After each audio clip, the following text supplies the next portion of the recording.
আসসালামু আলাইকুম গাইস। আপনারা দেখতে পারতেছেন আমাদের বাংলাদেশে জাতীয় ফল কাঁঠাল। তো দেখেন এই গাছে এত পরিমাণ কাঁঠাল ধরছে। এই দেখেন আপনারা দেখতে পারতেছেন ছোট্ট একটি গাছ, বেশি বড় না গাছটা। এই দেখেন ওই যে দেখতে পাচ্ছেন আপনারা কাঁঠাল, কিন্তু এত পরিমাণ কাঁঠাল ধরছে। দেখেন আমাদের বাংলাদেশে, সোনার বাংলাদেশ, জাতীয় ফল সেই কাঁঠাল, কত সুন্দর কাঁঠাল। তো আসলে যদি আমার এই ভিডিও যদি ভালো লেগে থাকে, অবশ্যই আপনারা বেশি বেশি শেয়ার করবেন, লাইক করবেন, কমেন্ট করে জানাবেন ভিডিওটা কেমন লাগলো।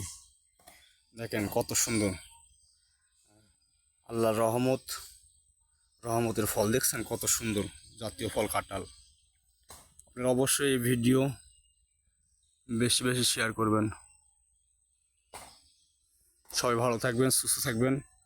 আসসালামু আলাইকুম।